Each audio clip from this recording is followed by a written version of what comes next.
Hello,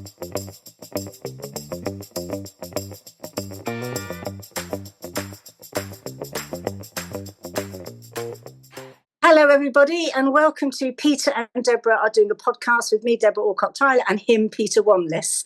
So, hi, Peter. How have you been? How's the last week been? What's coming up this week? Hello, Debra. Yes, it's good. Thanks very much. I seem to be going up and down to London quite a bit. I suppose I knew when I moved out to Somerset that it was a bit of a trek, albeit quite a fast and direct train up and down from Taunton. But it does take a fair bit of time, it struck me that there's a sort of expectation among lots of people who are in and around London that we're all in and around London, and that we can just kind of drop by for a meeting or a catch up, and you do actually have to plan your diary quite strategically when you are living somewhere else, and ask what feel like slightly embarrassed, awkward questions when you're invited to join a committee on this or that, as to whether or not they'll cover your costs, reasonable costs to come to and fro. Now, I'm not a pauper in any sense of the imagination. At the same time, if people want to benefit from your inputs, it might be reasonable not to be out of pocket as a consequence of doing that. So that's been interesting. There's a couple of things that I've just asked the innocent question. Can I just check this is an unpaid role, and will you be covering expenses? And they don't always cover expenses, or they are charities, that organisations that say, well, we'd like to, but we'd have to set you up as a supplier, and there's a whole lot of kind of, so can't you just buy it and we'll find somewhere paying it at petty cash? It's all becomes very, very difficult.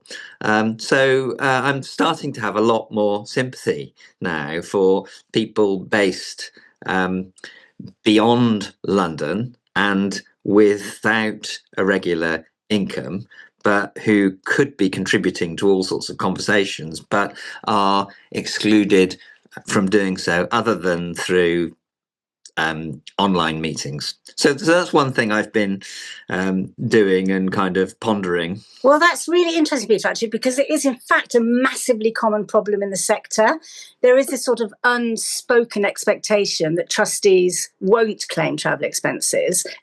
And that actually comes, I think it's historical, because lots of trustees who sit on, and still many are relatively independently well off, so they can afford it. But the problem with it is if that's that expectation, you actively disincentivize those people you might want to actually be part of a board who don't necessarily have the levels of income that can afford to cover it. So, my advice to charities always is say, we will cover your travel expenses. And then, so at DSC, some of my trustees absolutely claim it because they need to, and some others don't because it's paid for by, the travel's paid for by their own organisations. Although, to be fair, we have most of our meetings online now anyway, so that's taken most of that problem away. But it is very true.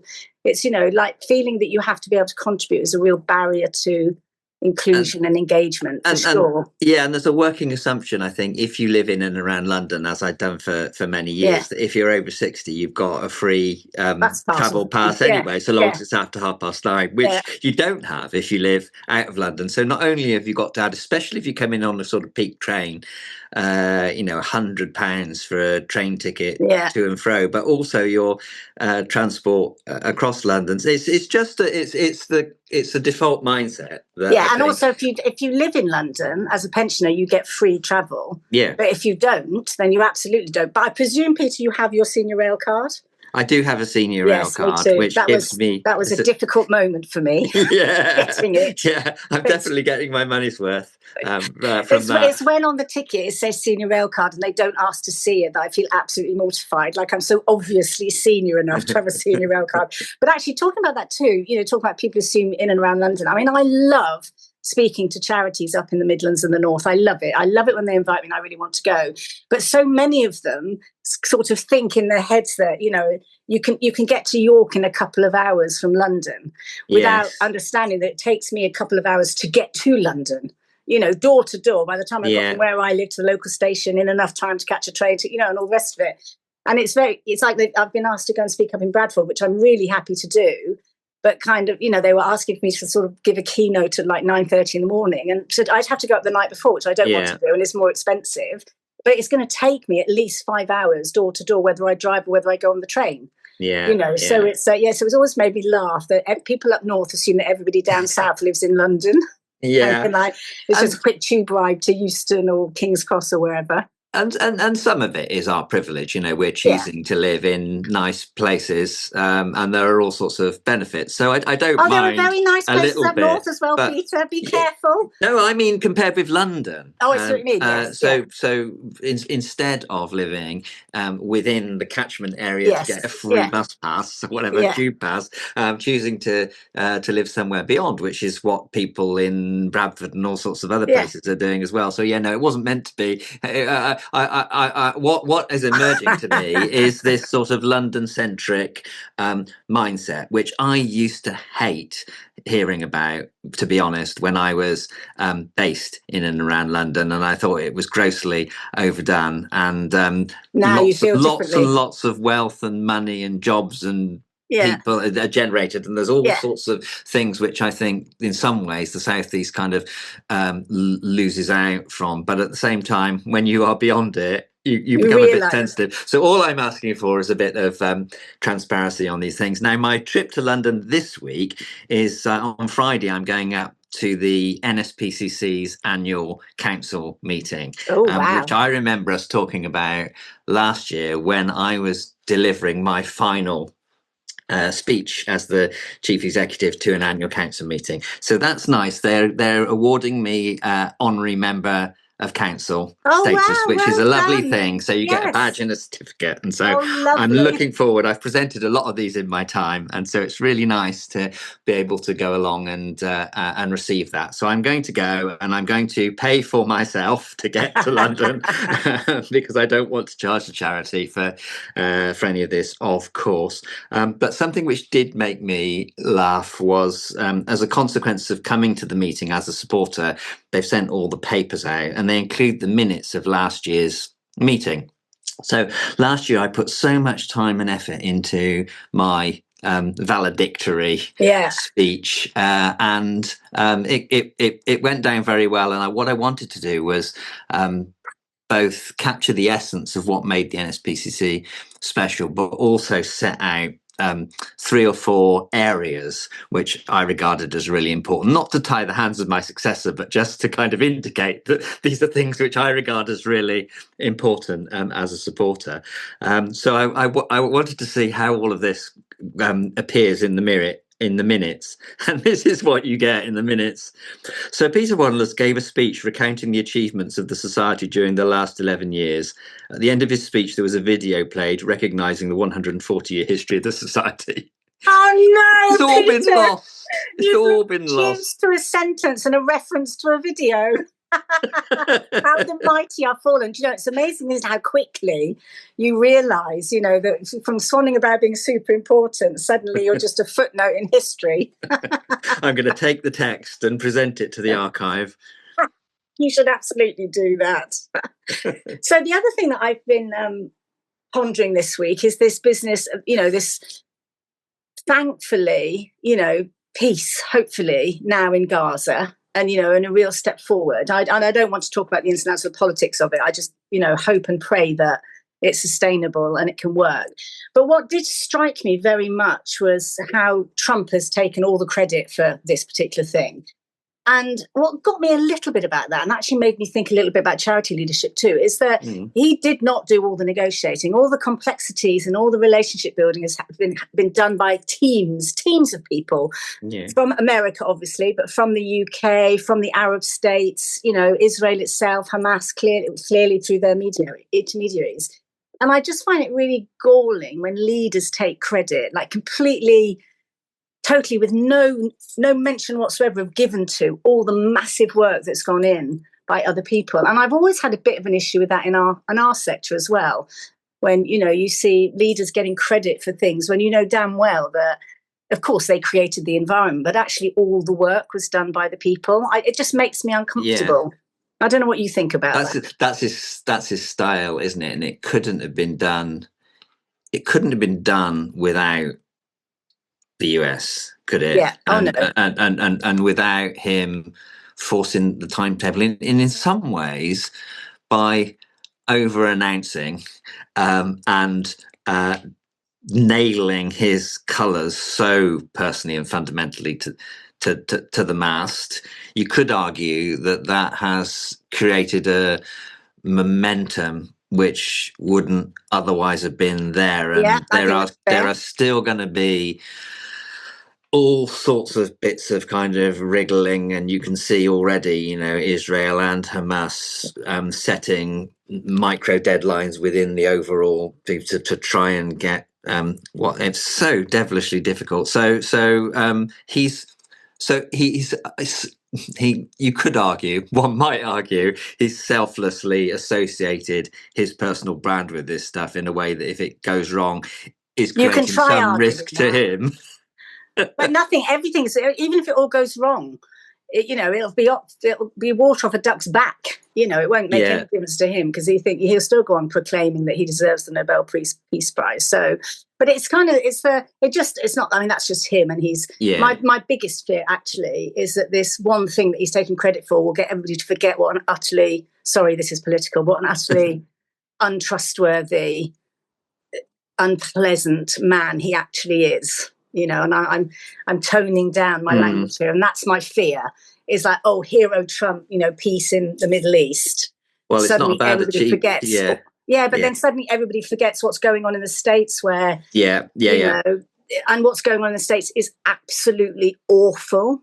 The rolling back of individual human rights and stuff. Anyway, I don't want to get into that. This was more to do with when leaders in our sectors do it. I mean, how I feel about the honour system, Peter. Anyway, I'm not a fan, as you know.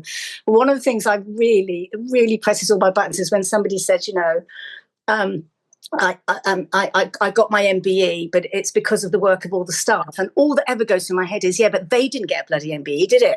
Did they? It's sort of, it really winds me up.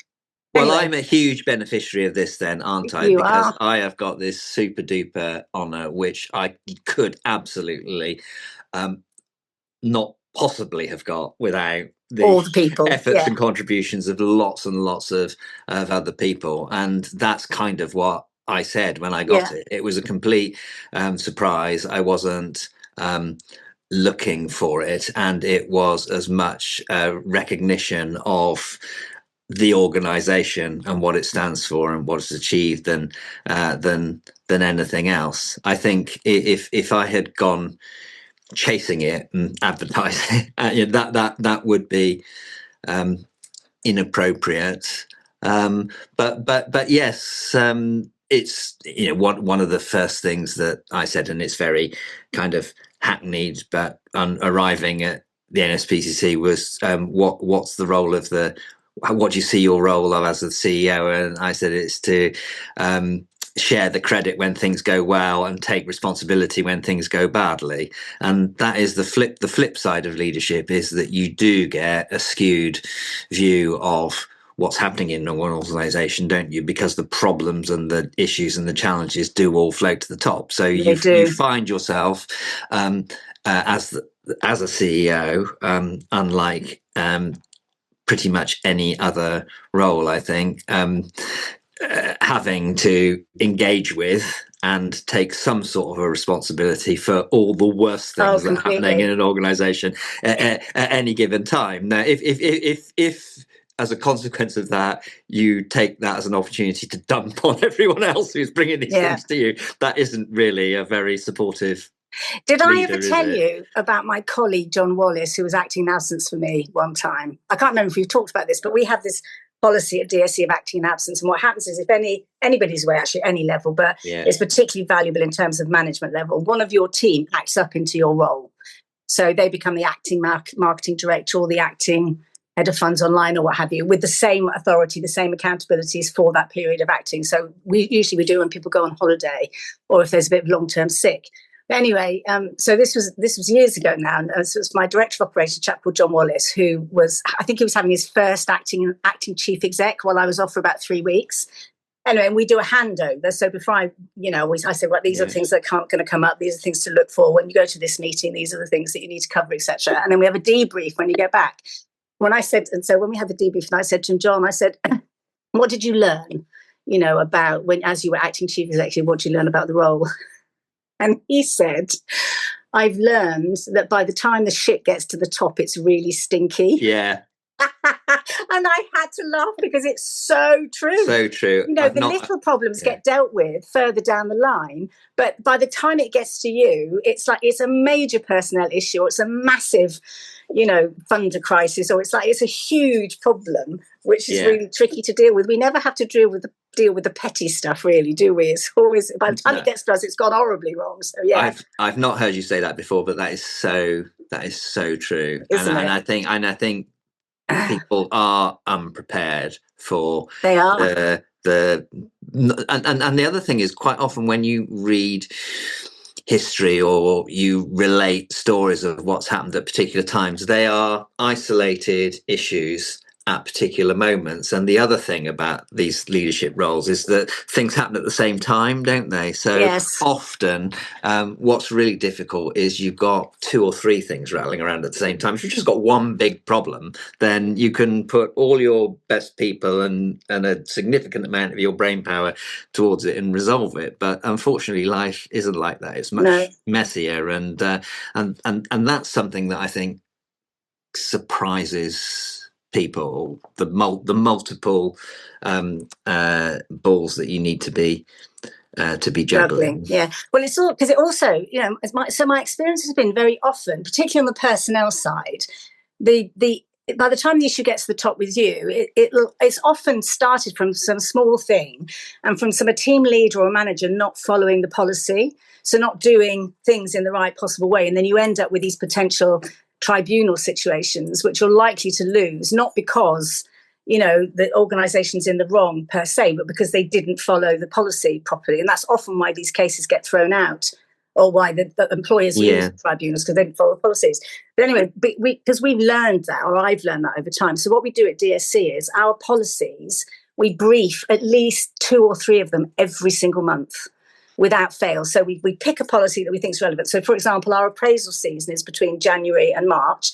So at January's monthly team briefing, we rebrief the appraisal policy so people know what to expect. We brief the holiday policy. We brief sickness, all those things, discipline, grievance, etc., just so that people are constantly reminded there is a policy and it's there to protect both the employee and the employer. So listeners, if you're out there, policies sat on a shelf, or nowadays not even on a shelf, there'll be in some folder, in some file somewhere on your computer network. It's useless because people don't go and check the policy. If you brief it, you remind people constantly, you are less likely to get into serious difficulties because the policy wasn't followed properly. So there you go. That's my advice. First week of December, conduct at the Christmas party, policy reminder. That belonged to a certain person at the NSPCC who she will remain nameless, but it became a tradition that she would always give her little reminder about what you could and couldn't and should and shouldn't do in terms of your conduct when you were going out for Christmas drinks. Do you know that reminds me of another thing, actually. I always, because we used to have, when I worked at the Industrial Society years ago, we used to have this 10 actions that you had to do as a leader, and one of them was attend social gatherings. So it was really expected of you as a senior leader to go to casual events. The interesting thing, of course, was that some of our senior leaders thoroughly joined in and got drunk and whatever, or didn't get drunk but stayed to the end.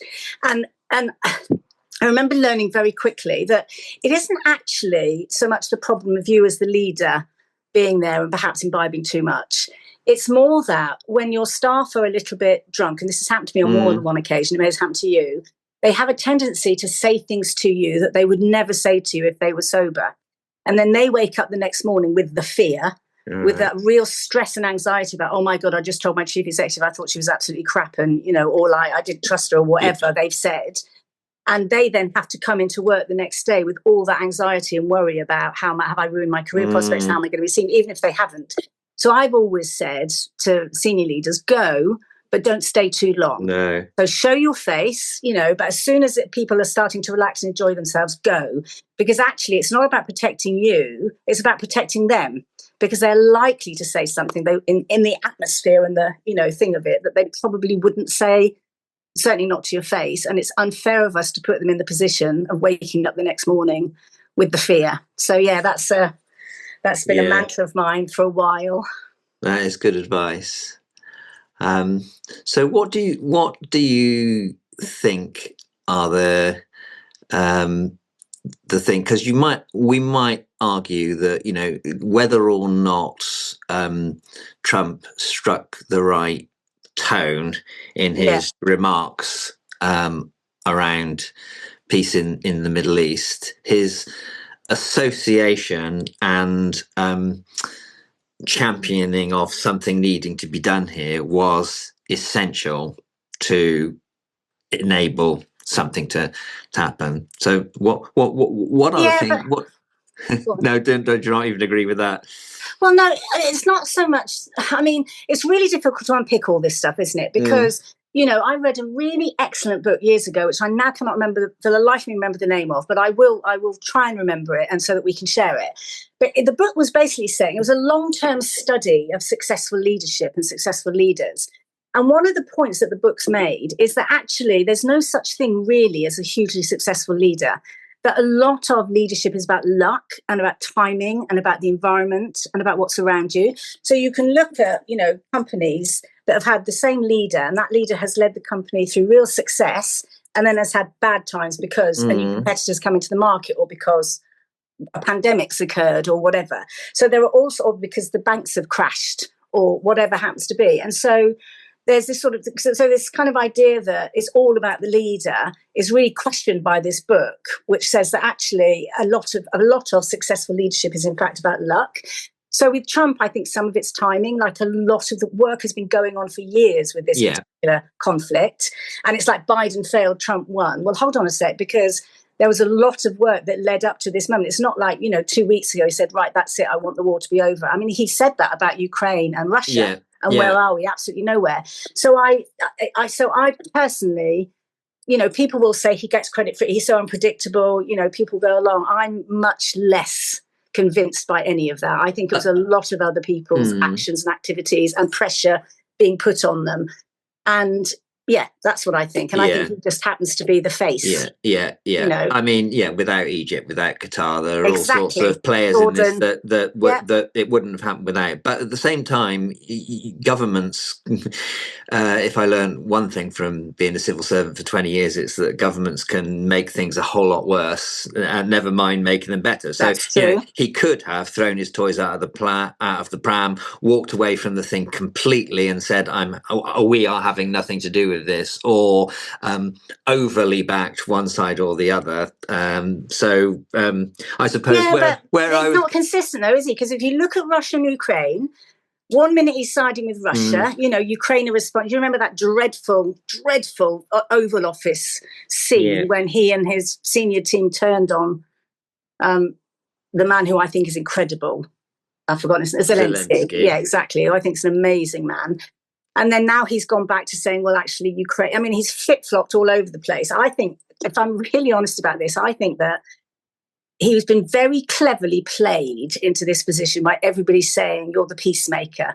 Only you can do it, Donald, if you can do this. And so, if he wasn't flattered into the position, you know what I mean? I think that, I don't think any of this would have happened. It's not about him at all. It's just that it so happens that his ego was fed by that particular moment. Am I going to get hate mail now? I'm probably going to be investigated by the CIA or something, aren't I? But anyway. Take it away from him then and bring it back to leadership and what you've just said about a lot of leadership may be luck.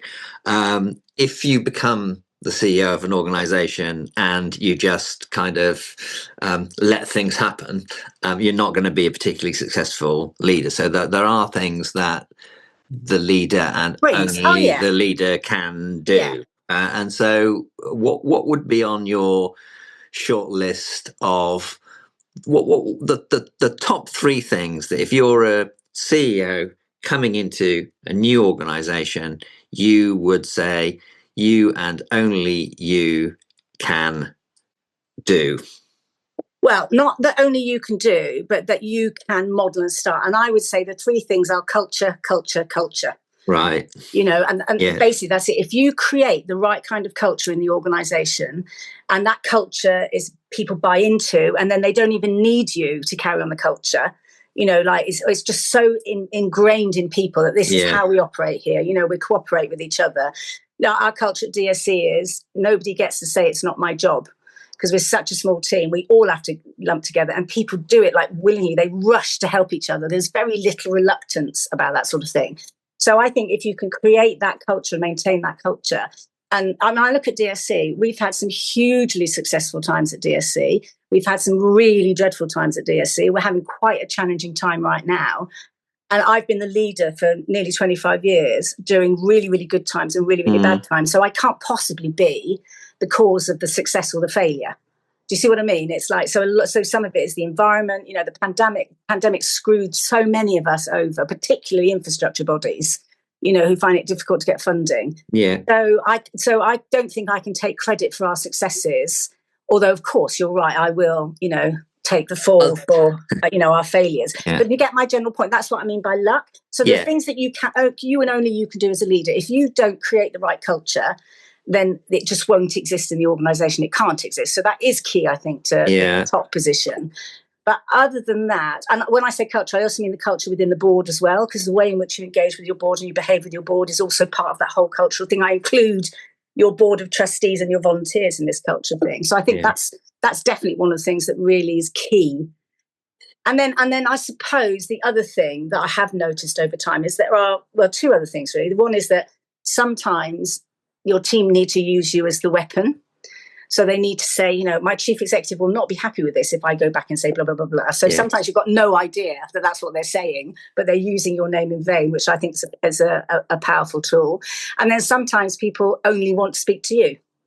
I get this a lot with speaking engagements, actually, when somebody will write and say, could Debra come and speak to our AGM or this major conference or whatever, and I can't do it, so I suggest an alternative.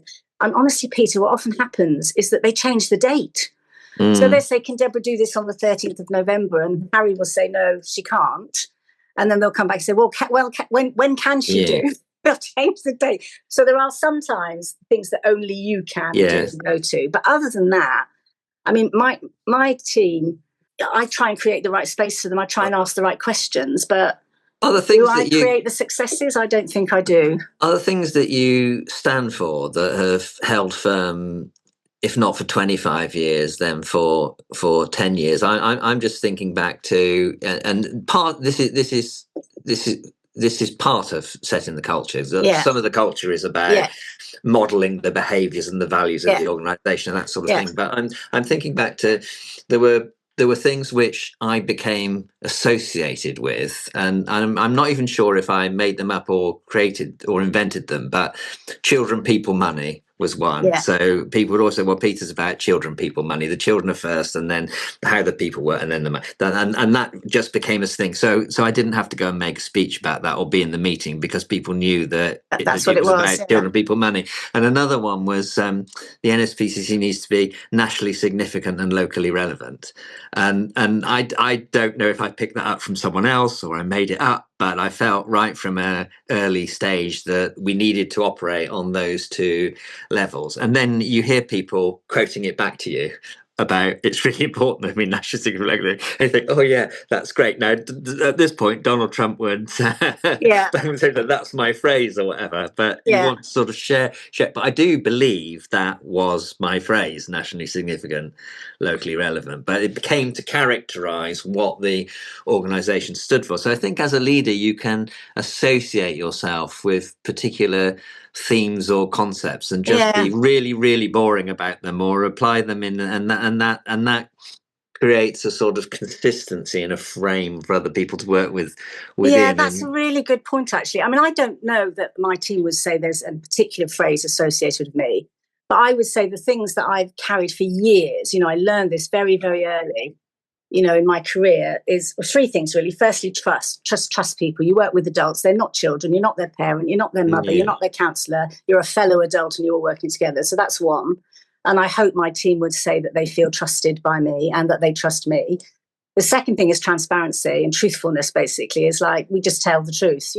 We don't hide anything from our staff. They know exactly what's going on. The only things they don't know about is if someone has a really personal matter that's just not appropriate. But pretty much they know exactly what money we've got in the bank, where we're struggling, where we're strong, where we're not strong, what's going on, etc. So we're very, very truthful. And I think the third thing also would be courage, is that, because it's one of DSC's values, but it's very much one of mine, which is just speak out, say what you believe to be true. Be prepared to be challenged and be prepared to listen to people having a different point of view, but sitting silently doesn't serve the world and it doesn't change the world. We bang on all the time about you must listen. Of course you must listen, but you also must speak, because people need to know what you think. And also, because we have this reputation, or I have this reputation for being a bit maverick and a bit, sort of, unusual. You say things, Deborah, that are shock. But the interesting thing about it, Peter, is that I don't know why anybody would say that me or DSC are particularly maverick, because most of the time when we say something, we get loads of feedback saying exactly what I think. Thank goodness you said that, all the rest of it. So it just always amuses me.